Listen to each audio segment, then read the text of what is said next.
اعوذ باللہ من الشیطان الرجیم پناہ مانگتا ہوں میں اللہ کی شیطان مردود سے۔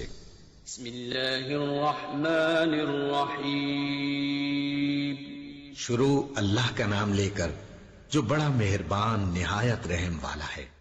يا أيها الذين آمنوا كتب عليكم الصيام كما كتب على الذين من قبلكم لعلكم تتقون أياما معدودات فمن كان منكم مريضا أو على سفر فعدة من أيام أخر وعلى الذين يطيقونه فدية طعام مسكين فمن تطوع خيرا فهو خير له وَأَن تَصُومُوا خَيْرٌ لَكُمْ إِن كُنتُمْ تَعْلَمُونَ شَهْرُ رَمَضَانَ الَّذِي أُنزِلَ فِيهِ الْقُرْآنُ هُدًى لِّلنَّاسِ وَبَيِّنَاتٍ مِّنَ الْهُدَى وَالْفُرْقَانِ فمن شهد منكم الشهر فليصم ومن كان مريضا أو على سفر فعدة من أيام أخر يريد الله بكم اليسر ولا يريد بكم العسر ولتكملوا العدة ولتكبروا الله على ما هداكم ولعلكم تشكرون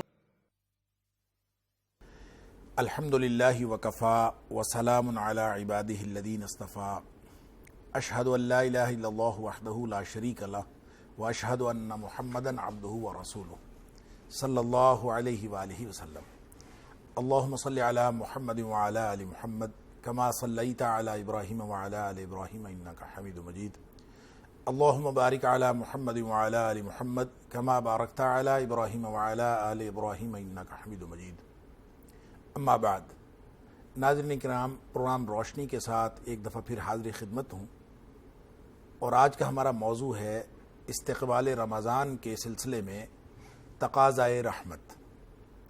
ناظرین کرام، گزشتہ پروگرام میں استقبال رمضان ہی کے حوالے سے ایک موضوع پر ہم نے گفتگو کی تھی، یا یوں سمجھ لیجئے کہ تمہیدی موضوع پر گفتگو کی تھی، اور وہ تھا فلسفہ امتحان۔ اور اس گفتگو کے نتیجے میں ہم یہاں تک پہنچے تھے کہ اللہ کریم نے انسان کو جس امتحان میں مبتلا کیا ہے، یہ انتہائی مشکل امتحان ہے، اور یہ ہمہ جہت امتحان بھی ہے اور ہمہ گیر امتحان بھی ہے۔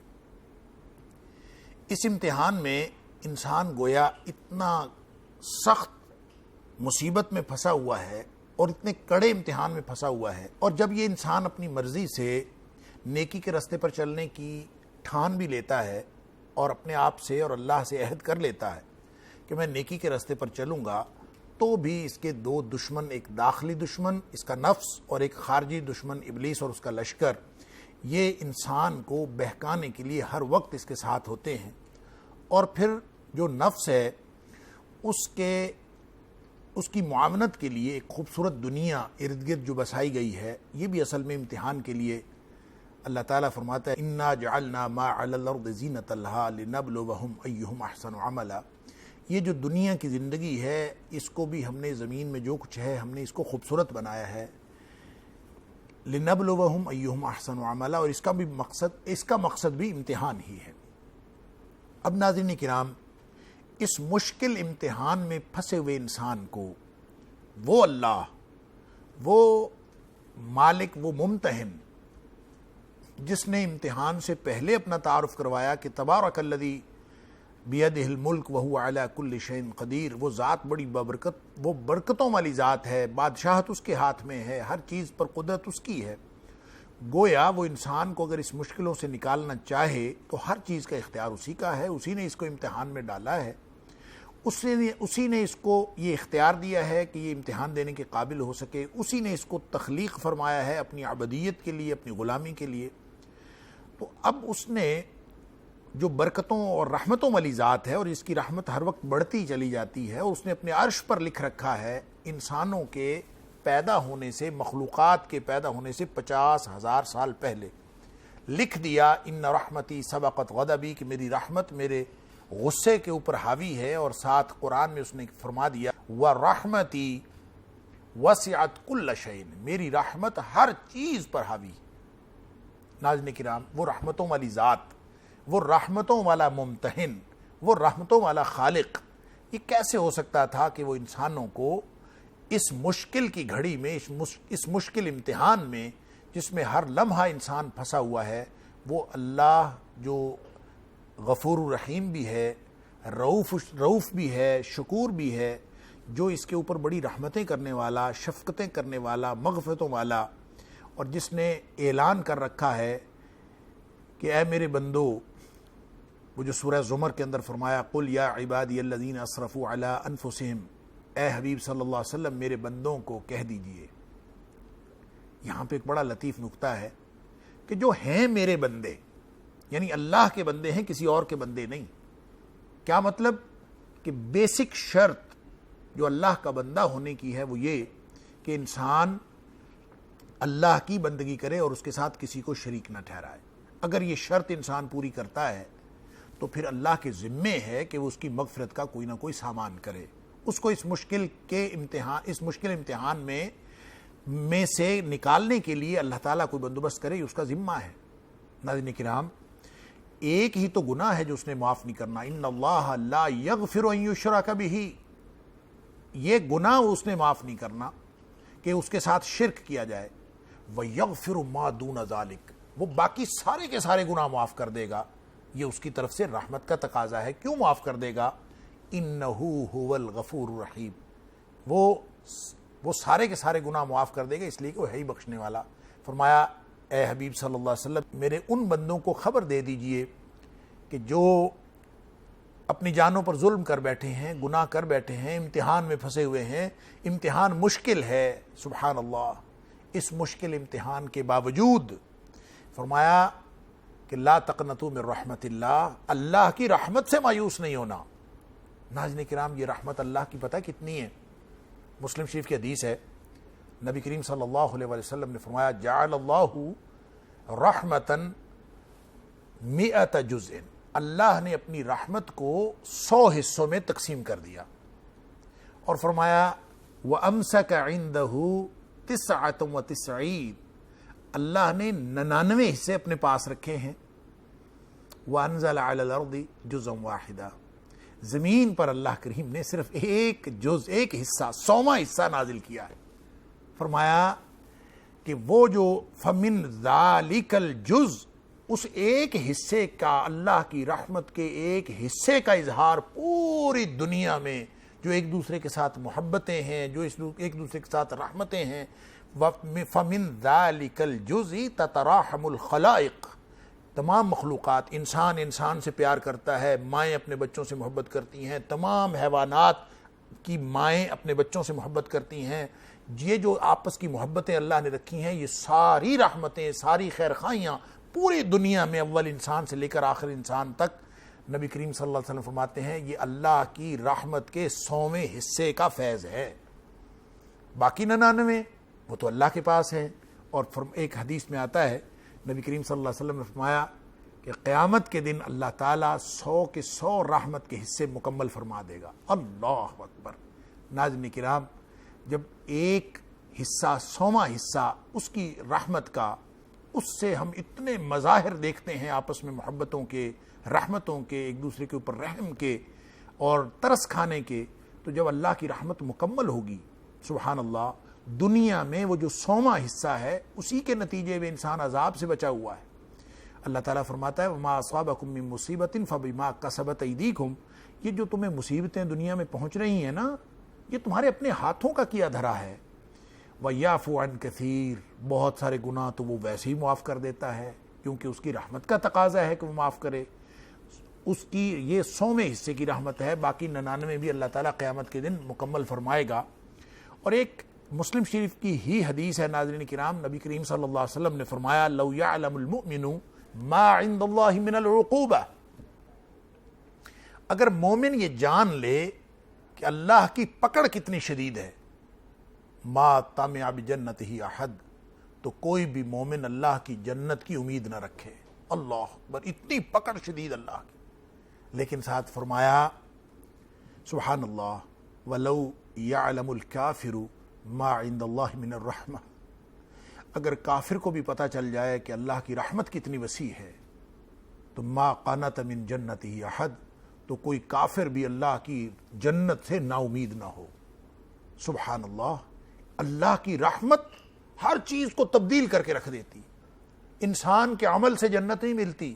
نبی کریم صلی اللہ علیہ وسلم نے فرمایا کوئی بھی شخص ایسا نہیں کہ جس کو ان ینجو احدکم بعملہ، کوئی بھی شخص ایسا نہیں ہے جو اپنے عمل کے ذریعے سے نجات پائے گا، اس کا عمل اس کو نجات دلوائے، ایسا نہیں ہو سکتا سوائے اللہ کی رحمت کے. اللہ کی رحمت سے انسان بخشا جائے گا. صحابی پوچھتا اللہ کے رسول صلی اللہ علیہ وسلم آپ بھی؟ نبی پاک صلی اللہ علیہ وسلم فرمایا میں بھی. صرف وہ بخشا جائے گا جو اللہ کی رحمت میں آ جائے گا، اللہ کی رحمت سے بخشا جائے گا. کون حساب دے سکتا ہے ناظرین کرام؟ مشکل امتحان تو ہے ہی. اس مشکل امتحان کا وہ حساب لینے پہ آ جائے تو ہم تو ایک لمحے کا حساب نہیں دے سکتے. اللہ کی نعمتیں اتنی، اللہ کی رحمتیں اتنی، اور ہمارے گناہ اتنے. ہم تو ہمارا استحقاق ہی کیا ہے؟ اللہ کے احسانات بے شمار، ساتھ ہمارے گناہ، ہم تو حساب نہیں دے سکتے. اسی لیے نبی کریم صلی اللہ علیہ وسلم نے فرمایا، حضرت عائشہ صدیقہ رضی اللہ تعالی عنہا کو آپ نے فرمایا تھا عائشہ من حوسب عذب، جس کا حساب شروع ہو گیا وہ پکڑا گیا، اس کا تو عذاب شروع ہو گیا، گویا حساب کوئی دے ہی نہیں سکتا. حضرت عائشہ صدیقہ رضی اللہ تعالیٰ عنہ پوچھتی ہیں کہ اللہ کے رسول صلی اللہ علیہ وسلم فَسَوْفَ يُحَاسَبُ حِسَابًا يَسِيرًا کا کیا معنی ہے؟ کہ قرآن میں اللہ تعالیٰ فرماتا ہے کہ ہم اس کا حساب آسان حساب کر دیں گے. تو آسان حساب کا کیا معنی ہے؟ تو ناظرین کرام، نبی کریم صلی اللہ علیہ وسلم نے ارشاد فرمایا کہ جو حساب یسیر ہے، آسان حساب، وہ تو صرف پیشی ہوگی اللہ کے سامنے، اللہ کے دربار میں صرف پیشی ہوگی، اور اللہ تعالیٰ فرمائے گا جا تجھے معاف کر دیا، تجھے چھوڑ دیا. سبحان اللہ، یہ اللہ کی رحمت کا تقاضا ہے. فرمایا کہ لا تقنطوا من رحمت اللہ، اگر بندے میرے ہو نا، یا عبادی الذین اسرفوا علی انفسہم، جو بندہ میرا ہے یعنی شرک نہیں کرتا، یہ بنیادی شرط ہے ناظرین کرام. نبی کریم صلی اللہ علیہ وسلم نے حضرت معاذ بن جبل رضی اللہ تعالیٰ سے پوچھا تھا، بخاری شریف کی حدیث ہے کہ حضرت معاذ سے پوچھا تھا اتدری ما حق اللہ علی العباد وما حق العباد علی اللہ، جانتے ہو اللہ کا بندوں پر کیا حق ہے اور بندوں کا اللہ پر کیا حق ہے؟ تو حضرت معاذ رضی اللہ تعالیٰ عنہ نے عرض کی اللہ کے رسول صلی اللہ علیہ وسلم اللہ و رسولہ عالم، اللہ جانتا ہے یا اللہ کے رسول صلی اللہ علیہ وسلم جانتے ہیں. لہذا نبی کریم صلی اللہ علیہ وسلم نے فرمایا حق اللہ علی العباد، اللہ کا بندوں پر حق یہ ہے ان یعبدوہ ولا یشرکوا بہ شیئا، بس اس کے غلام بن جائیں، اسی کی عبودیت میں آ جائیں. ولا یشرکوا بہ شیئا، کسی بھی مخلوق کو اس کے ساتھ شریک نہ ٹھہرائیں، نہ صفات میں، نہ ذات میں، نہ افعال میں، نہ عبادت میں، کسی بھی چیز میں، اللہ کی ذات میں اللہ کے ساتھ کسی کو شریک نہ ٹھہرائیں. جو چیز اللہ کے لائق شان ہے وہ صرف اللہ کے لائق شان سمجھیں، وہ مخلوق کے لائق شان نہ سمجھیں، اور جو اللہ کے لائق شان ہے اس میں کسی چیز کی کمی بھی نہ سمجھیں. ناظرین کرام، جو شخص یہ کر لیتا ہے، یعنی کیا مطلب؟ شرک نہیں کرتا، بیسک گویا وہ کوالیفیکیشن حاصل کر لیتا ہے، بیسک میرٹ حاصل کر لیتا ہے اللہ کی مغفرت اور رحمت کا. لہذا فرمایا وَحَقُّ الْعِبَادِ عَلَى اللَّهِ، اور بندوں کا اللہ پر یہ حق ہے کہ اللہ يُعَذِّبَ مَن لَا يُشْرِكَ بِهِ شَيْئًا، کہ جو اللہ کے ساتھ کسی کو شریک نہیں ٹھہراتا، فرمایا اللہ پر اس کا حق بن جاتا ہے کہ اللہ اس کو کبھی عذاب نہیں کرے گا. اور آپ کو معلوم ہے ناظرین کرام، جو حق ہوتا ہے نا وہ دوسرے کا فرض ہوتا ہے. کیا مطلب؟ اللہ کے ذمے ہے کہ جو اللہ کے ساتھ شریک نہیں ٹھہراتا اللہ کے ذمے ہے کہ وہ اس کو کبھی بھی عذاب نہ دے۔ اب آئیے ذرا اس امتحان کی طرف جو گزشتہ پروگرام میں جس کی میں نے تفصیل بیان کی کہ انسان مشکل امتحان میں پھنسا ہوا ہے، لیکن جو بندہ اللہ کا عبد ہے، اللہ کا غلام ہے، جو اللہ کے ساتھ کسی کو شریک نہیں ٹھہراتا، اس شخص کو اللہ نے وہ کچھ عطا فرمایا ہے۔ جو شخص اللہ کے ساتھ کسی کو شریک نہیں ٹھہراتا اس کو اللہ تعالیٰ نے یہ بیسک شرط جو پوری کرتا ہے اس کو اللہ تعالیٰ نے ذمے لے لیا ہے کہ میں تیری مغفرت کر دوں گا۔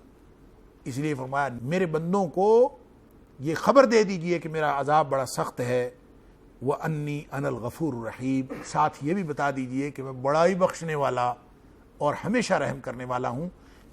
نبی کریم صلی اللہ علیہ وسلم کو بتایا جا رہا ہے آپ خبر دے دیجئے۔ گویا انسان تو ہر ایک سے خطا ہو جاتی ہے، انسان تو خطا کار ہے۔ جو شخص یہ سمجھتا ہے کہ میں اللہ کا بندہ ہوں اور طے کر لیتا ہے کہ اللہ میں تیری بندگی کرنا چاہتا ہوں، میں کسی اور کی بندگی نہیں کرنا چاہتا، اس سے بھی خطا ہو جاتی ہے۔ بس فرق یہ ہے ناظرین کرام، جو خطا کرتے ہیں وہ دماغی نوعیت کے گناہ گار ہیں، جو سیانے بنتے ہیں، جو اپنی دانش کی بنیاد پر، اپنے سیانف کی بنیاد پر گناہ کرتے ہیں، وہ کہتے ہیں کوئی بات نہیں، ساری دنیا اتنے گناہ کر رہی ہے، میں ایک چھوٹا سا گناہ کر لوں گا، کیا فرق پڑتا ہے۔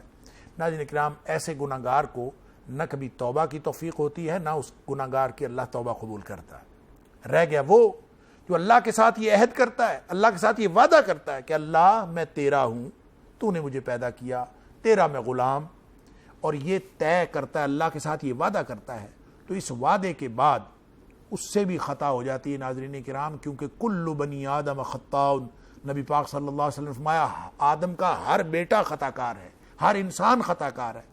خطا ہونا انسان ہونے کی دلیل ہے۔ خطا اس سے نہیں ہوتی جو فرشتے ہوتے ہیں، انسانوں سے تو خطائیں ہوتی ہیں۔ خطا کرنا یہ اور بات ہے اور خطا ہو جانا اور بات ہے۔ جس سے خطا ہو جاتی ہے اس کے دو عام طور پہ وجوہات ہوتی ہیں ناظرین کرام، یا تو وہ جذبات کی مغلوبیت کی وجہ سے، یا وہ پھر حالات کی مغلوبیت کی وجہ سے اس سے گناہ ہوتا ہے، لیکن جو ہی وہ جذبات یا حالات تبدیل ہوتے ہیں، وہ واپس اپنی نارمل حالت میں آتا ہے، اس کے دل میں اللہ کے سامنے شرمندگی پیدا ہوتی ہے، ندامت پیدا ہوتی ہے۔ وہ ندامت اور شرمندگی اللہ کو بہت پسند ہے۔ وہ پکار اٹھتا ہے کہ اللہ میں نے تو یہ گناہ نہیں کرنا تھا، مجھ سے یہ گناہ ہو گیا، تو مجھے معاف کر دے۔ تو فرمایا لا تقنطوا من رحمت اللہ، اللہ کی رحمت بہت وسیع ہے، پریشان نہیں ہونا۔ کیوں؟ ان اللہ یغفر الذنوب جمیعا، اللہ تمام کے تمام گناہ معاف کر دے گا، پریشان نہیں ہونا۔ کیوں معاف کر دے گا؟ اس لیے معاف کر دے گا کہ انہ هو الغفور الرحیم، وہ ہے ہی بہت بخشنے والا اور ہمیشہ رحم کرنے والا۔ بس ایک کام تمہیں کرنا پڑے گا، وہ کیا؟ کہ وَأَنِيبُوا إِلَىٰ رَبِّكُمْ وَأَسْلِمُوا لَهُ، تم ہر طرف سے منہ موڑ کر، ساری غلامیوں سے منہ موڑ کر ایک اللہ کے غلام بن جاؤ۔ بس یہ بنیادی شرط ہے، ہر طرف سے چھوڑ کر اللہ کے غلام بن جاؤ، پھر جتنی بھی غلطیاں ہوں گی وہ ذمہ اس کا ہے۔ حدیث قدسی ہے ناظرین کرام ترمذی شریف کی، نبی کریم صلی اللہ علیہ وسلم نے فرمایا کتنے کے گناہ کر لوگے اگر بندے اللہ کے ہو تو خطائیں جتنی مرضی ہو جائیں، فرمایا لو اتیتنی بقراب الارض خطایا، نبی کریم صلی اللہ علیہ وسلم فرماتے ہیں اللہ فرماتا ہے اے میرے بندے، اگر تو بندہ میرا ہے اور تیرے گناہ اتنے زیادہ ہیں کہ کمرہ نہیں بھرا ہوا، گھر نہیں بھرا ہوا، محلہ نہیں بھرا ہوا، فرمایا تیرے گناہوں سے پوری زمین بھری ہوئی ہو، لیکن تو ثم لقیتنی لا تشرک باللہ شیئا، پھر تو میرے ساتھ ملاقات اس حال میں کرے کہ تو نے شرک نہ کیا ہو میرے ساتھ، سبحان اللہ، یہ بنیادی شرط پوری کرتا ہو، تو فرمایا میں تیرے سارے گناہ معاف کر دوں گا، مجھے کوئی پرواہ نہیں ہے۔ اللہ تعالیٰ کو کس بات کی پرواہ؟ وہ سارے گناہ معاف کر سکتا ہے۔ تو گویا یہ اللہ کی رحمت کا تقاضا ہے کہ وہ اپنے بندوں کو معاف کرے، اس کے ذمے ہے کہ جو شرک نہیں کرتا اللہ کا، جو ہو اللہ کا گیا، جس نے طے کر لیا، اللہ سے عہد کر لیا کہ اللہ میں تیرا ہوں، تو پھر اللہ کے ذمے ہے کہ اس کے بخشنے کا بندوبست کرے۔ تو اس نے پھر بخشنے کا جو بندوبست کرنا ہے یہ اللہ کی ذمہ داری ہے کہ وہ اپنے بندوں کا، سبحان اللہ، نبی کریم صلی اللہ علیہ وسلم نے فرمایا من کان للہ کان اللہ لہ، جو اللہ کا ہو جاتا ہے نا اللہ اس کا ہو جاتا ہے، اور جس کا اللہ ہو گیا اس کو کیا چاہیے اور۔ یوں ناظرین کرام اللہ نے پھر اپنے بندوں کے لیے اہتمام فرمایا کہ میرا بندہ مشکل امتحان میں پھنسا ہے، اس کا کوئی سسٹم ایسا بنا دوں کہ یہ اس کے گناہ ساتھ ہی ساتھ بخشے جائیں، کوئی 24 گھنٹے کا سرکل ایسا ہو۔ تو اللہ نے ہماری زندگی کا، جو اللہ کے بندے ہیں ان کی زندگی کا نظام ایسا بنا دیا ہے، سبحان اللہ و بحمدہ۔ مثلا نماز، نبی کریم صلی اللہ علیہ وسلم، یہ نماز کوئی اٹھک بیٹھک نہیں ہے ناظرین کرام، سمجھیے ذرا بات کو۔ نبی کریم صلی اللہ علیہ وسلم فرماتے ہیں کہ تم اپنی زندگی کی نوعیت پر غور کرو، فرمایا تحترقون تحترقون، حدیث صحیح حدیث ہے، نبی پاک صلی اللہ علیہ وسلم فرماتے ہیں، فرمایا تم لوگ حرکتیں ایسی کرتے ہو کہ ہر وقت تم اپنے گناہوں کی بھٹی میں جل رہے ہوتے ہو، تحترقون تحترقون، ہر لمحہ تمہارا عمل جلاؤ کا جاری ہوتا ہے، تم تو جل رہے ہوتے ہو گناہوں کی بھٹی میں۔ فرمایا حتی اذا صلیتم الفجر، اللہ کا شکر ہے کہ آگے فجر آ جاتی ہے، فجر کی نماز تم پڑھتے ہو، غسلتھا، وہ سارے گناہ دھل جاتے ہیں۔ اللہ تعالیٰ نے یہ سسٹم ایسا بنایا۔ ثم تحترقون تحترقون، پھر تم نکلتے ہو۔ یہ رحمت کا تقاضا تھا کہ وہ اپنے بندوں کے لیے سسٹم بنائے۔ اس نے سسٹم بنایا کہ وہ جو حدیث آپ نے سنی ہوئی ہے بخاری شریف کی کہ نبی کریم صلی اللہ علیہ وسلم فرمایا کہ تمہارے کسی شخص کے گھر کے دروازے پر اگر نہر ہو اور وہ 5 دفعہ اس میں نہائے، اس کے جسم پر کوئی میل کچیل باقی رہ سکتا؟ صحابہ نے کہا، عرض کیا اللہ کے رسول صلی اللہ علیہ وسلم کیسے میل باقی رہ سکتا جو 5 دفعہ نہائے؟ فرمایا یہی تو مثال ہے 5 نمازوں کی کہ جو شخص 5 نمازیں پڑھتا ہے اس کے جسم پر گناہ نہیں ٹک سکتے۔ نبی کریم صلی اللہ علیہ وسلم اس حدیث میں فرما رہے ہیں نماز فجر کی پڑھ لی، باہر نکلے، پھر وہی دنیا، پھر وہی خطائیں، ثم تحترقون تحترقون، پھر تم گناہوں کی بھٹی میں جلنا شروع کر دیتے ہو۔ حتی اذا صلیتم الظہر، آگے اللہ کا شکر ہے ظہر کی نماز آ جاتی ہے، غسلتھا، وہ اس کو دھو ڈالتی۔ اسی طرح فرمایا ثم تحترقون تحترقون، پھر تم گناہوں کی بھٹی میں جل رہے ہوتے ہو۔ حتی اذا صلیتم العصر، عصر آ جاتی ہے، پھر گناہوں کی بھٹی میں جل رہے ہوتے ہو، پھر مغرب آ جاتی ہے، غسلتھا، گناہ دھل جاتے ہیں، پھر ثم تحترقون تحترقون، پھر تم گناہوں کی بھٹی میں جل رہے ہوتے ہو۔ حتی اذا صلیتم العشاء، عشاء کی نماز پڑھ لیتے ہو، غسلتھا، اللہ نے سارے گناہ دھو دیے۔ اندازہ کیجئے یہ رحمت ہے غفور الرحیم کی کہ اس نے سسٹم بنا دیا اپنے بندوں کے لیے کہ تمہارا امتحان سخت ہے، کہ تمہارا ایک اس طرح کا سسٹم بن جائے کہ ساتھ ہی ساتھ تمہارے گناہ ختم ہوتے رہیں، دھلتے رہیں۔ فرمایا ثم تنامون، عشاء کے بعد تم سو جاتے ہو۔ فلا یکتب لکم حتی تستیقظوا، فرمایا جب تم سو جاتے ہو تو کچھ بھی نہیں لکھا جاتا تمہارا، حتی تستیقظوا، جب تک تم جاگتے نہیں ہو۔ یہاں سے ایک اور مطلب بھی نکلا ناظرین کرام کہ جو سوتے نہیں ہیں عشاء کی نماز پڑھ کے تو پھر وہ کیا کرتے ہوں گے؟ ثم تحترقون تحترقون کرتے ہیں۔ تو پھر اگر وہ جلتے ہوئے گناہوں میں اسی طرح سو جاتے ہیں تو یہ تو بہت بڑا رسک ہے نماز پڑھے بغیر سو جانا۔ اسی لیے نبی کریم صلی اللہ علیہ وسلم نے حضرت ابو ہریرہ رضی اللہ تعالیٰ کو فرمایا تھا کہ ایسا کیا کرو کہ سوتے وقت وتر پڑھ لیا کرو۔ عشاء کے ساتھ عشاء کی نماز پڑھی، پھر سونے تک اگر وقفہ ہے، باتیں ہوئیں، گپ شپ ہوئی، سب کچھ ہوا، سوتے وقت نماز پڑھنی چاہیے۔ آپ اس وقت وتر پڑھ کے سو جاؤ تاکہ وہ پچھلے معاملات کلیئر ہو جائیں۔ اگر صبح سو کر اٹھنے کا، تہجد کے وقت اٹھنے کا امکان نہیں ہے تو سونے سے پہلے وتر پڑھنا یہ مسنون ہے، نبی پاک صلی اللہ علیہ وسلم کا حکم ہے کہ پڑھ لینا چاہیے۔ اب ناظرین کرام ایک تو یہ سسٹم بنایا، اللہ کی رحمت کا تقاضا تھا۔ دوسرا سسٹم یہ بنایا کہ جس نے جمعہ پڑھا، اگلا جمعہ پڑھا، فرمایا جمعے سے جمعے تک درمیان میں جو گناہ آئے معاف، نماز سے نماز کے درمیان جو آئے معاف، چھوٹے گناہ، بڑے گناہ توبہ سے معاف ہو جاتے۔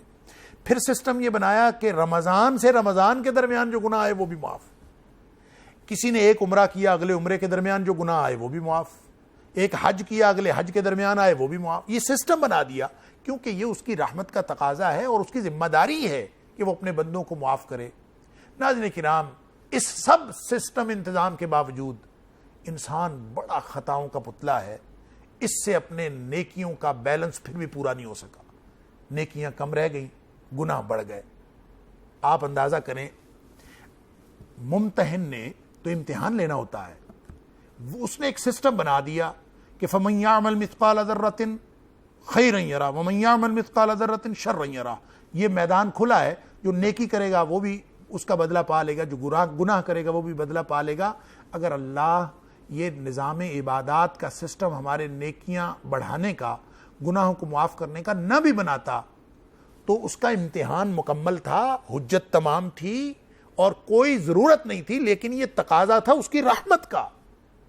اب ناظرین کرام اسی طرف آ جائیے کہ اس نے امتحان کا تعارف کروانے سے پہلے اپنا تعارف یہ کروایا تھا تبارک الذی، وہ بہت برکتوں والی ذات ہے، اور میں نے عرض کیا تھا کہ برکت کے لفظ میں خیر، رحمت اور بڑھوتری، ہر وقت بڑھتے چلے جانا، یہ اس کی خصوصیت ہوتی ہے۔ تو اس کا مطلب ہے کہ اگر یہ نظام عبادات میں اللہ کریم نے انسانوں کے گناہ بخشنے کا انتظام فرما دیا ہے، تو یہاں پہ اگر بات رک جائے تو پھر وہ برکتوں والی ذات کیسے ہوئی، پھر وہ رحمتوں والی ذات کیسے ہوئی؟ اس کی رحمتیں تو بڑھتی رہتی ہیں۔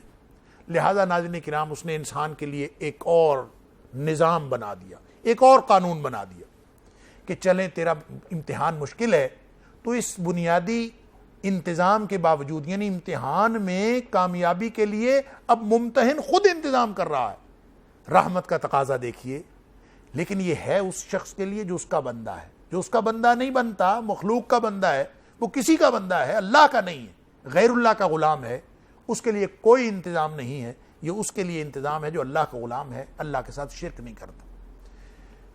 فرمایا ایسا کرو، تمہارے گناہ زیادہ ہو جاتے ہیں، نیکیاں کم رہ جاتی ہیں، تم نیکیوں کا اکاؤنٹ بیلنس پورا نہیں ہوتا، تو تقاضائے رحمت، سبحان اللہ، کیونکہ اس کی رحمت ہر چیز پر وسیع ہے، اس نے انتظام یہ فرمایا کہ ایسا کرو، تم ایک نیکی کرو گے نا، میں 10 لکھ لیا کروں گا، گناہ کرو گے تو میں ایک ہی لکھوں گا۔ سبحان اللہ۔ من جاء بالحسنہ فلہ عشر امثالہا، جو نیکی کرے گا اس کو ہم 10 لکھ لیا کریں گے۔ ومن جاء بالسیئۃ، اور جو گناہ کرے گا اس کو ہم فلا یجزا الا مثلہا، ایک ہی گناہ لکھیں گے۔ اندازہ کیجئے ناظرین کرام یہ کیسا ممتحن ہے کہ وہ خود ہی بتا رہا ہے کہ چلو تم نیکی کرو گے، ہم 10 لکھ لیا کریں گے تاکہ تمہارا اکاؤنٹ بیلنس نیکیوں کا پورا ہو جائے۔ سبحان اللہ۔ بلکہ اس سے بھی بڑھ کر ناظرین کرام، سبحان اللہ، حدیث قدسی ہے ترمذی شریف میں، نبی کریم صلی اللہ علیہ وسلم فرمایا کہ اللہ تعالیٰ یہ فرماتا ہے، فرشتوں سے کہتا ہے کہ فرشتو اذا ہم عبدی بحسنہ، جب میرا بندہ نیکی کا ارادہ کرتا ہے نا، فاکتبوہا لہو حسنہ، اس کے لیے ایک نیکی اسی وقت لکھ دیا کرو جب یہ ارادہ کرتا ہے کہ میں نیکی کرتا ہوں، کیونکہ اس کا پتہ کوئی نہیں ہے یہ کب واپس ارادہ ہٹا لے۔ سبحان اللہ۔ اور غفور الرحیم کی رحمت، اس کا تقاضا ہے کہ اس کو بخشنے کا انتظام کرے، کیونکہ یہ اس کا بندہ ہے، یہ اس کے ساتھ شرک نہیں کرتا۔ تو اللہ تعالیٰ فرماتا ہے فَاكْتُبُوهُ لَهُ حَسَنًا، اس کی ایک نیکی اسی وقت لکھ دیا کرو جب اس نے ارادہ کیا ہے۔ وَإِذَا عَمِلَ بِهَا، جب وہ اس کو عمل کر لے اس کے ساتھ، فرمایا اس کو پھر 10 نیکیاں لکھ دیا کرو۔ اور اذا ہم عبدی بسیئۃ، جب میرا بندہ گناہ کا ارادہ کرتا ہے، سبحان اللہ، غفور الرحیم کی رحمت کا نظام دیکھیے، اس کی رحمت کا تقاضا ملاحظہ فرمائیے ناظرین کرام۔ فرمایا جب میرا بندہ برائی کا ارادہ کرتا ہے نا، فلا تکتبوہا، کچھ بھی نہ لکھا کرو، اس نے برائی کا ارادہ کیا ہے، ہو سکتا ہے چھوڑ دے، سبحان اللہ۔ فرمایا کچھ بھی نہ لکھو، اور اگر کر لے گناہ تو پھر اس وقت ایک گناہ لکھ دینا تاکہ اس کا نیکیوں کا اکاؤنٹ بیلنس بڑھ جائے، گناہ کم ہو جائیں، یہ جنت میں جانے والا بن جائے۔ سبحان اللہ۔ ناظرین کرام، بعض اوقات انسان ارادہ کرتا ہے گناہ کا اور ارادہ کر کے ترک کر دیتا ہے۔ فرمایا فَإِن تَرَكَهَا، جب گناہ کا ارادہ کیا کچھ نہیں لکھا، نیکی کے ارادے پر یہ ایک نیکی لکھی گئی، گناہ کے ارادے پر گناہ نہیں لکھا گیا۔ فرمایا اور نیکی جب کر لی تو 10 نیکیاں لکھی گئیں، گناہ کے ارادے پر کچھ نہیں لکھا گیا۔ فرمایا اگر عمل کر لیا تو ایک گناہ لکھ لیا۔ اور فرمایا وَإِن تَرَكَهَا، اور اگر یہ ارادہ کرنے کے بعد گناہ ترک کر دے، نہ کرے، تو فرمایا فَاكْتُبُوهَا لَهُ حَسَنًا، ایک نیکی پھر بھی لکھ دیا کرو۔ سبحان اللہ۔ یعنی گناہ کا ارادہ ترک کرنے پر بھی ایک نیکی مل جاتی ہے، یہ رحمت عالم کا تقاضا ہے، یہ غفور الرحیم کا تقاضا ہے کہ وہ ہمارے بخشش کا بندوبست فرماتا ہے۔ سبحان اللہ۔ فرمایا ایسا کرتے ہیں، فرشتوں کو اللہ تعالیٰ حکم فرما رہا ہے کہ جب یہ چھوڑ دے فَإِن تَرَكَهَا، ارادہ ترک کر دیا، فَاكْتُبُوهَا لَهُ حَسَنًا، یہ اللہ کی رحمت کا تقاضا ہے ناظرین کرام۔ بلکہ ایک روایت میں آتا ہے ناظرین کرام، میں کبھی کبھی اس پہ سوچتا ہوں، حیران ہو جاتا ہوں کہ کیسا غفور الرحیم ہے۔ فرمایا فَإِن تَرَكَهَا أَوْ لَمْ يَعْمَلْ بِهَا، اس کا معنی یہ ہے کہ خود ارادے سے گناہ کو ترک نہیں کیا، گناہ کا جو ارادہ کیا تھا وہ ارادے سے ترک نہیں کیا، بلکہ کچھ اور عوامل کی وجہ سے کر نہیں سکا، ارادہ گناہ کا کیا ہوا تھا، کر نہیں سکا۔ فرمایا اس کے لیے بھی ایک نیکی لکھ دو کہ اس نے گناہ نہیں کیا۔ سبحان اللہ۔ اب اندازہ کیجئے، اب نیکی اگر دن میں ایک کی ہے تو 10 لکھی گئیں، 9 گناہ اگر کرے گا نا تو نیکیاں زیادہ ہیں، گناہ کم ہے۔ لیکن یہ انسان ایسا بدبخت ہے کہ اس سے گناہوں کا اور نیکیوں کا حساب کتاب پھر بھی ٹھیک نہیں ہو سکا۔ اللہ اکبر۔ یہی تو بنیادی امتحان تھا کہ نیکیاں بڑھ جائیں، گناہ کم ہو جائیں۔ نیکیوں کا گناہوں کے ساتھ تقابل ہے، اگر نیکیاں بڑھ گئیں تو جنت، گناہ بڑھ گئے تو جہنم۔ تو اس کا مطلب ہے یہ اکاؤنٹ بیلنس اس طرح سے چلتا ہے۔ اس کا ایک اور بھی ناظرین کرام ہو سکتا ہے، کیونکہ اللہ کریم نے یہ فرمایا کہ لا یکلف اللہ نفسا الا وسعها، کہ اللہ تعالیٰ کسی بھی جان کو تکلیف نہیں دیتا اس کی استطاعت کے علاوہ، جتنی استطاعت ہے اتنی تکلیف دیتا ہے، اتنا ذمہ دار ٹھہراتا ہے۔ تو اس کا مطلب یہ ہے کہ یہ جو نیکیوں کا بڑھ جانا یا نیکیوں کا کم ہو جانا یہ گناہوں کے مقابلے میں نہیں ہے، بلکہ یہ اس معیار کے مقابلے میں ہے، اس استطاعت کے مقابلے میں ہے جو استطاعت کی سطح اللہ تعالیٰ نے ہر ایک کی مقرر کر دی ہے۔ مثلا ایک عام آدمی ہے، اللہ تعالیٰ نے مثلا اس کی معیار یہ مقرر کیا کہ اس کو دن میں 5 نیکیاں کرنی چاہیے۔ دوسرا ہو سکتا ہے کہ اس کی استطاعت کا معیار یہ ہو کہ وہ دن میں 100 نیکیاں کرے۔ ہو سکتا ہے کسی کی استطاعت کی سطح یہ ہو، وہ اختیار، مال اور ہر چیز کے اعتبار سے اتنے بڑے عہدے پر ہو کہ اس کو دن میں 500 نیکیاں اس سے تقاضا ہو، اور یہ اس کی استطاعت کا تقاضا ہے۔ لہٰذا جتنا معیار اللہ نے مقرر کیا ہے نا، جتنی استطاعت اللہ نے رکھی ہے، ہر ایک کی استطاعت دوسرے سے مختلف ہو سکتی ہے ناظرین کرام۔ یہ بالکل اسی طرح ہے جیسے ہمارے فنگر پرنٹس ایک دوسرے سے نہیں ملتے، یہ ایسے ہی ہے جیسے یہ آنکھ کی پتلی، اس کی تصویر کھینچ لیں تو دنیا میں کروڑوں انسان بھی آ جائیں تو ایک کی پتلی دوسرے سے نہیں ملتی۔ ہو سکتا ہے اللہ نے ہر ایک کا امتحان اور اختیار کی سطح، استطاعت کی سطح مختلف رکھی ہے، لہٰذا یہ نہیں کبھی ذہن میں رکھنا چاہیے کہ دوسرا شخص 10 نیکیاں کر رہا ہے، میں 11 کر کے اس سے بڑھ گیا ہوں۔ یہ مقابلہ ہمارا کسی سے نہیں ہے، یا میں دن میں 9 گناہ کیے ہیں، 10 نیکیاں کر لی ہیں، میں نیکیاں میری زیادہ ہیں، نہیں۔ وہ تقاضائے رحمت وہ تو ساتھ ہے، لیکن ہماری استطاعت کے مطابق امتحان ہے۔ ہو سکتا ہے ہماری استطاعت میں جو نیکیاں اللہ نے رکھی ہیں ہم اس سے کم نیکیاں کر رہے ہوں، ہم اپنے آپ کو سمجھ رہے ہوں کہ ہم بڑا اچھا کام کر رہے ہیں۔ یہی تو قیامت کے دن خسارے والی بات ہے۔ قل هل ننبئکم بالاخسرین اعمالا، اے حبیب صلی اللہ علیہ وسلم فرما دیجئے کہ میں تمہیں خبر دوں کہ اعمال کے اعتبار سے گھاٹا پانے والے لوگ کون ہیں۔ فرمایا الذین ضل سعیہم فی الحیاۃ الدنیا وہم یحسبون انہم یحسنون صنعا، وہ جن کی ساری زندگی کی محنت ضائع ہو گئی اور وہ یہی سمجھتے رہے کہ ہم تو بہت اچھا کر رہے ہیں، ہم تو بہترین نیکیاں کما رہے ہیں۔ تو ناظرین کرام، ہماری استطاعت کا معیار کیا ہے؟ ہر ایک کی استطاعت مختلف ہو سکتی ہے، اور اللہ نے استطاعت کے مطابق امتحان لینا ہے۔ ہمیں اپنی پوری صلاحیتیں کھپانا ہے تاکہ ہم اللہ کی رحمت کا استحقاق حاصل کر لیں۔ اللہ کی رحمت کا استحقاق مل جائے گا اگر ہم مستحق ہو گئے اللہ کی رحمت کے۔ اور وہ استحقاق کیا ہے؟ وہ یہ کہ ہم اپنی ساری صلاحیتیں اللہ کی بندگی میں لگا دیں، اللہ کی غلامی میں لگا دیں۔ اللہ نے جو عطا فرمایا ہے وہ سارا کچھ اللہ کے لیے لگ جائے۔ اللہ میں تیرا، ان صلاتی و نسکی و محیای و مماتی للہ رب العالمین، میرا جینا، میرا مرنا، میری نماز، میری قربانی، اللہ یہ سب کچھ میرا تیرے لیے ہے۔ کوئی بھی چیز میری اپنی نہیں، سارا کچھ تیرا دیا ہوا ہے، میں تیرے ہی سامنے، تیرے ہی دربار میں اپنی ہر چیز سبمٹ کرتا ہوں۔ جو اللہ کی غلامی اختیار کرتا ہے گویا وہ بنیادی استحقاق حاصل کر لیتا ہے اللہ کی رحمت کا، اور جب اللہ کی رحمت کا استحقاق اس کو حاصل ہو گیا تو ناظرین کرام باقی ذمہ تو پھر اس کا ہے، اس نے ذمے لیا ہے اپنے، اللہ یعذب من لا یشرک بہ شیئا، ہمارے ذمے صرف اللہ کی عبدیت کا استحقاق، یہ بنیادی میرٹ، ہر لمحہ اللہ تعالیٰ کی بندگی، یہ اس سے وہ ہم سے تقاضا کرتا ہے، خلوت میں بھی جلوت میں بھی ہر طرح ہم اللہ کی بندگی کریں۔ ناظرین کرام صلاحیتیں کھپاتے ہوئے اللہ کی بندگی میں صبح و شام وہ تجدید عہد بھی چاہتا ہے۔ نبی کریم صلی اللہ علیہ وسلم نے فرمایا، ایک دعا سکھائی، ایک تجدید عہد کی ورڈنگ سکھائی، فرمایا ایسا کیا کرو کہ صبح و شام ایک عہد اللہ سے کر لیا کرو، تجدید عہد۔ کیا تجدید عہد؟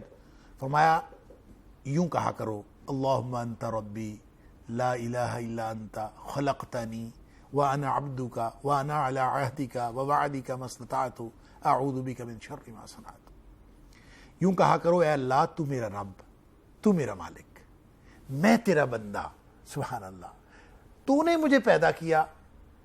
اب مقصد تخلیق عبدیت، اللہ کی بندگی، اللہ میں تیرا ہی بندہ ہوں، تو نے مجھے پیدا کیا ہے، مجھے مقصد تخلیق یاد ہے، میں اس امتحان میں پاس ہونا چاہتا ہوں، جو کچھ تم نے مجھے عطا فرمایا، وَأَنَا عَلَىٰ عَهْدِكَ وَوَعْدِكَ، اللہ جو کچھ میں نے تیرے ساتھ وعدہ کیا، مستطاعت، جتنی مجھ میں استطاعت تھی اللہ میں نے کر دیا، لیکن اس کے باوجود اعوذ بک من شر ما صنعت، کتنے گناہ میرے سے سرزد ہوتے ہیں صبح و شام، میں ان گناہوں کے شر سے جو کچھ مجھ سے ہو جاتے ہیں اللہ میں تیری ہی پناہ مانگتا ہوں۔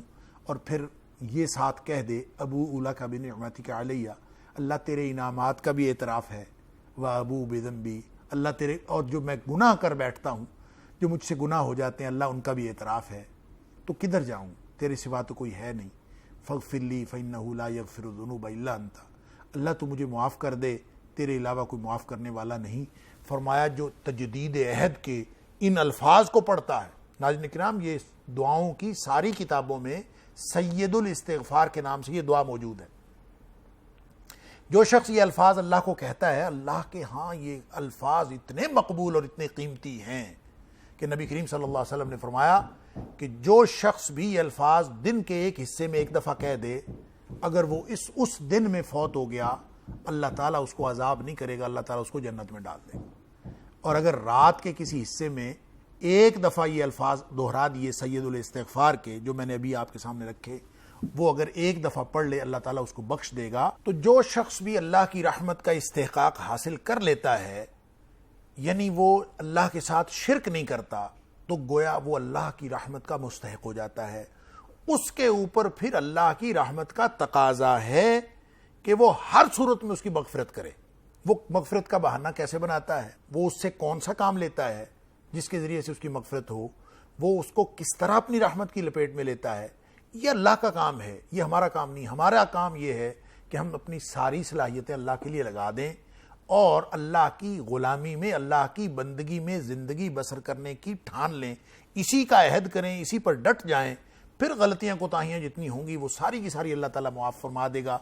ناظرین کرام، ہر عمل کے نتیجے میں 24 گھنٹوں میں، ہر ہفتے میں، ہر مہینے میں، سال کے 12 مہینوں میں اور پوری زندگی میں اللہ نے ہمارے گناہ بخشنے کا اور نیکیوں کا اکاؤنٹ بیلنس پورا کرنے کا ایک خودکار نظام بنا دیا ہے۔ جو شخص اللہ کی غلامی کے اس سسٹم میں آ جائے گا وہ خود بخود اس سسٹم سے مستفید ہوتا چلا جائے گا اور اس کے ذریعے سے اس کے اوپر اللہ کی رحمتیں نچھاور ہوتی چلی جائیں گی۔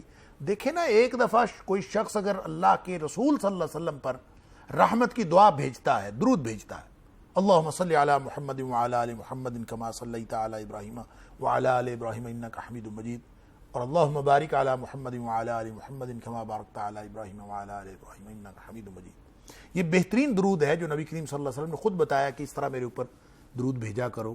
اور اس کے علاوہ بھی کچھ ایسے الفاظ ہیں جو حدیث کے اندر آتے ہیں. تو اگر نبی کریم صلی اللہ علیہ وسلم پر ایک دفعہ درود بھیجا یعنی رحمت کی دعا کی کہ اللہ ہمارے نبی کریم صلی اللہ علیہ وسلم پر رحمتیں نازل کر دے, تو نبی کریم صلی اللہ علیہ وسلم فرماتے ہیں کہ اللہ تعالیٰ 10 رحمتیں نازل کرتا ہے تمہارے اوپر. اندازہ کیجئے, اللہ کی تو ایک رحمت ہی کافی ہے, وہ 10 رحمتیں ہمارے اوپر نازل کرے, صبح و شام اس کی رحمتیں ہمارے اوپر آ رہی ہوں, پھر بھی ہم جہنم میں جائیں گے. یہ کیسے ہو سکتا ہے ناظرین کرام؟ تو اللہ کی رحمت کا استحقاق حاصل کرنا بنیادی بات ہے, اور وہ ہر اس شخص کو حاصل ہوگا جو اللہ کے ساتھ شرک نہیں کرتا اور ہر لمحہ اپنی ساری صلاحیتیں اللہ کی بندگی میں گزارنے کی کوشش کرتا ہے اور اپنی پوری زندگی اللہ کے لیے لگا دیتا ہے. اب ناظرین کرام, جو شخص اللہ کی بندگی میں زندگی گزار رہا ہے, چاہے وہ دفتر میں بیٹھا ہے, چاہے وہ ریڑھی لگا کے بیٹھا ہے, چاہے وہ مسجد میں بیٹھا ہے, وہ جہاں بھی ہے وہ اللہ سے ڈرتا ہے, اللہ کی ناراضگی سے بچنے کی کوشش کرتا ہے, اللہ کی رضامندی حاصل کرنے کی کوشش کرتا ہے, وہ گویا اللہ کے ذمے میں ہے, اللہ تعالیٰ کی ذمہ داری ہے, اللہ کی پناہ میں ہے. اور اسی کے لیے اللہ نے یہ سسٹم بنایا ہے کہ تیری نیکیاں ہر وقت بڑھنے کا انتظام اور ہر وقت تیرے گناہ کم ہونے کا انتظام. لیکن ناظرین کرام, یہ اتنا شاندار سسٹم اللہ کی رحمت کا تقاضا ہے, اور اللہ کے امتحان کی حجت اس رحمت کے بغیر بھی تمام تھی, لیکن یہ رحمت کا تقاضا ہے کہ اللہ تعالیٰ اس کی مغفرت کا اور اس کا ایک سسٹم بنا دے کہ یہ گناہ بخشوا کے نیکیوں کا اکاؤنٹ بیلنس پورا کر لے. یہاں تک بھی اگر بات ہو جائے تو اللہ کی رحمتیں پھر بھی مکمل نظر آتی ہیں. لیکن بات وہیں پہ آ گئی ناظرین کرام, تعارف اس نے امتحان سے پہلے کیا کروایا تھا؟ تبارک الذی بیدہ الملک, کہ وہ ذات بڑی برکتوں والی ذات ہے, اور میں نے عرض کیا تھا کہ برکتوں میں ہر وقت بڑھتے چلے جانا, رحمتوں کا ہر وقت بڑھتے چلے جانا, یہ اس کے معنوں کے اندر شامل ہے.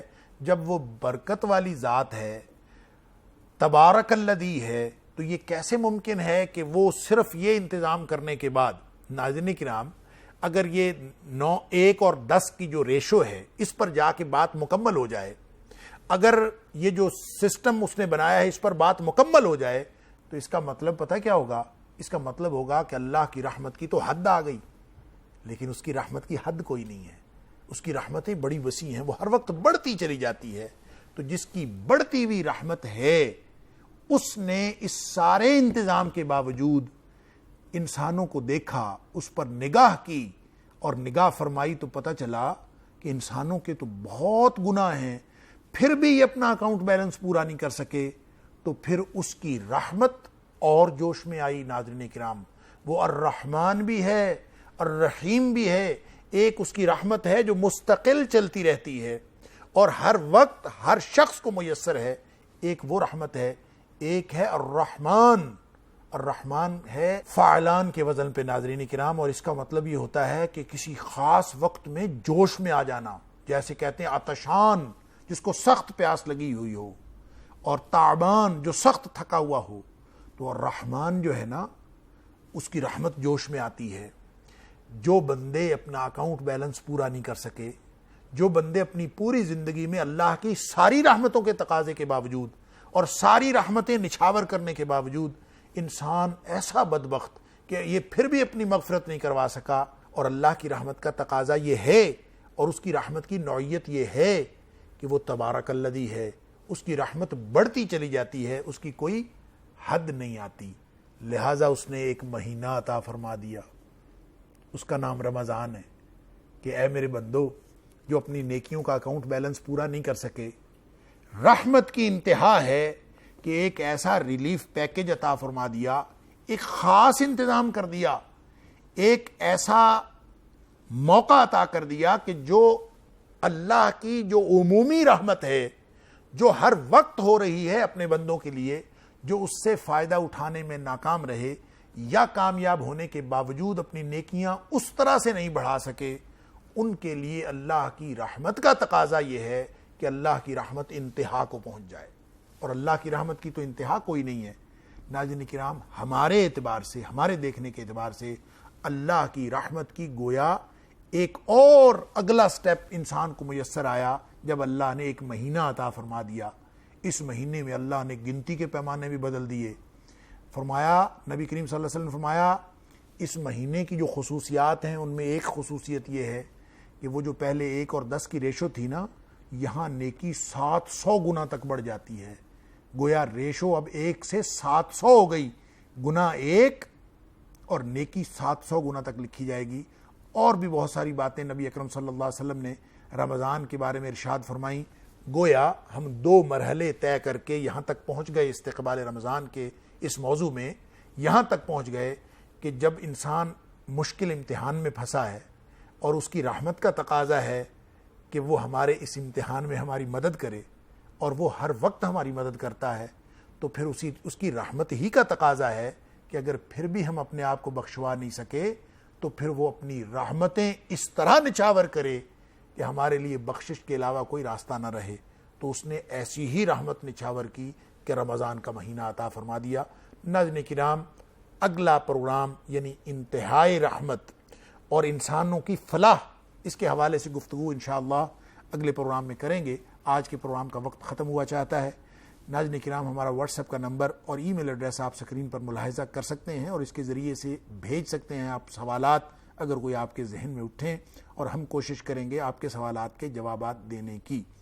ناظرین کرام، اگلا پروگرام نیا پروگرام جس کا موضوع انتہائی رحمت ہے اور رمضان کریم کے حوالے سے اس کے جملہ پہلو انشاءاللہ اس میں کور کرنے کی کوشش کریں گے. تب تک کے لیے اجازت دیجیے. السلام علیکم ورحمۃ اللہ وبرکاتہ.